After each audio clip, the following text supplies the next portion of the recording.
तो आज हम बात करने वाले हैं फिजिक्स की दुनिया की सबसे बड़ी पहेलियों में से एक के बारे में। एक ऐसे कण की जो शायद है, पर इतना ज्यादा मायावी है कि उसे गुरुत्वाकर्षण का भूत तक कहा जाता है। सवाल सुनने में तो बड़ा सीधा लगता है ना? क्या वो गुरुत्वाकर्षण जो पूरे ब्रह्मांड को एक साथ जोड़े रखता है, उसे उसके सबसे छोटे, सबसे बुनियादी हिस्से के तौर पर पकड़ा जा सकता है? अब तक इसका जवाब एक जोरदार नहीं था। लेकिन अब स्टीवंस इंस्टीट्यूट ऑफ टेक्नोलॉजी और येल यूनिवर्सिटी के वैज्ञानिक वो करने निकले हैं जो अब तक नामुमकिन माना जाता था। उन्होंने इस मायावी कण को पकड़ने के लिए एक बहुत बड़ा और महत्वाकांक्षी प्रोजेक्ट शुरू किया है। तो आखिर ये सब इतना जरूरी क्यों है? मतलब दांव पर लगा क्या है? सच कहें तो दांव पर लगा है फिजिक्स का भविष्य और ब्रह्मांड को समझने का हमारा पूरा नजरिया।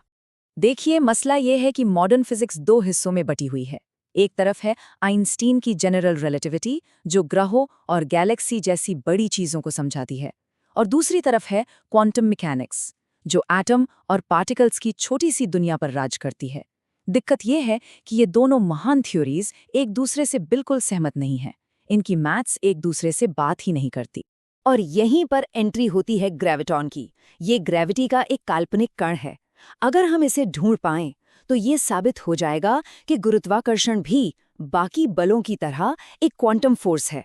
ये उन दोनों थ्योरीज के बीच की वो खोई हुई कड़ी हो सकता है जो हमें एक थियोरी ऑफ एवरीथिंग का दरवाजा खोल सकता है। इस बात को समझने के लिए ये तुलना एकदम परफेक्ट है। हमने ग्रेविटेशनल वेव्स का तो पता लगा लिया है, जो स्पेस टाइम में लहरों की तरह है, लेकिन एक भी ग्रेविटॉन नहीं पकड़ पाए। ये कुछ ऐसा है जैसे हम एक बहुत बड़ी सुनामी तो देख रहे हैं, पर हमें ये तक नहीं पता कि पानी के मॉलिक्यूल असल में होते भी हैं या नहीं। तो फिर सवाल ये है कि हम इस कण को पकड़ क्यों नहीं पाए? क्योंकि इसे पकड़ना मतलब लगभग नामुमकिन जैसा है। ये वाकई फिजिक्स की सबसे बड़ी चुनौतियों में से एक है। गुरुत्वाकर्षण बल इलेक्ट्रोमैग्नेटिज्म से 1 अरब खरब खरब खरब गुना ज्यादा कमजोर है। जी हाँ, ये नंबर इतना बड़ा है कि इसे सोचना भी मुश्किल है। और ये उदाहरण बहुत शानदार तरीके से दिखाता है कि ये फोर्स कितनी कमजोर है। एक छोटा सा फ्रिज मैग्नेट एक पेपर क्लिप को उठाने के लिए पूरी की पूरी पृथ्वी के गुरुत्वाकर्षण बल को हरा देता है। इसी जबरदस्त कमजोरी की वजह से ग्रेविटॉन को पकड़ना लगभग नामुमकिन हो जाता है।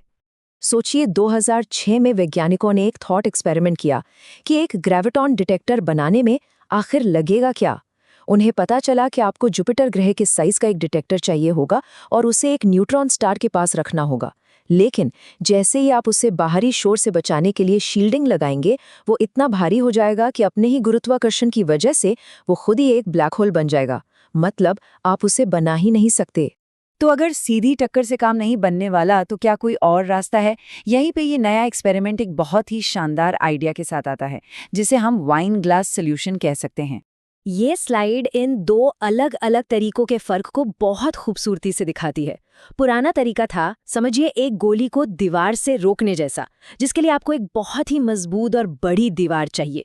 लेकिन ये नया तरीका एक ओपेरा सिंगर की तरह है, जो सिर्फ सही सुर लगाकर एक वाइन ग्लास को तोड़ देता है, ताकत से नहीं बल्कि रेजोनेंस से।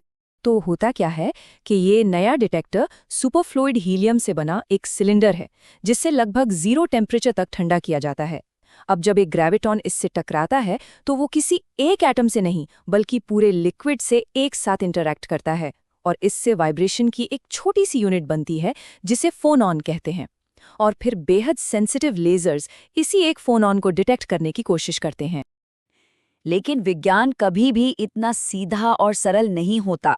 जैसे ही इस एक्सपेरिमेंट का ऐलान हुआ, साइंटिफिक कम्युनिटी में एक जबरदस्त बहस छिड़ गई। और जैसा कि होता है, हर कोई इस नए तरीके से सहमत नहीं है।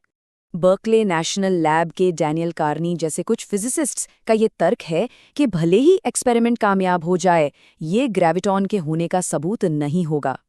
उनका कहना है कि जो भी सिग्नल मिलेगा, उसे तो हम क्लासिकल ग्रेविटी की थ्योरी से भी समझा सकते हैं।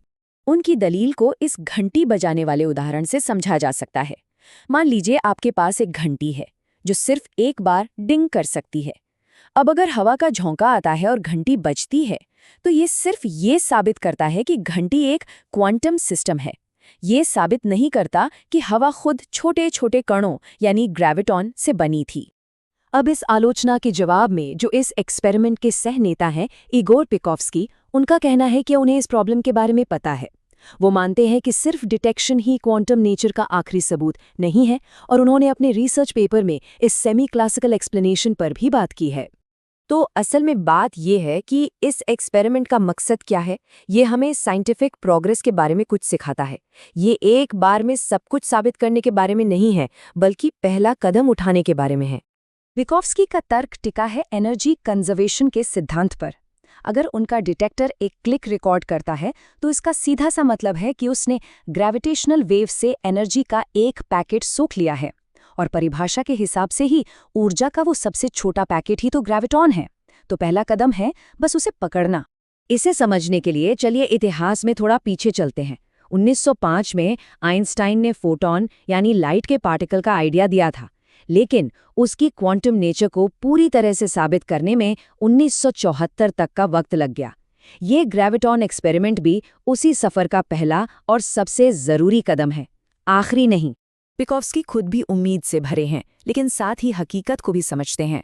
उन्हें लगता है कि एक दशक के अंदर कामयाबी मिल सकती है, पर वो ये भी मानते हैं कि साइंस हमेशा सरप्राइज से भरी होती है। तो क्या हम सच में फिजिक्स के एक नए दौर की दहलीज पर खड़े हैं? क्या हम आखिरकार गुरुत्वाकर्षण के इस भूत को पकड़ लेंगे, या फिर ब्रह्मांड ने हमारे लिए कोई और ही हैरान करने वाली पहेली छिपा रखी है? इसका जवाब तो सिर्फ वक्त ही देगा।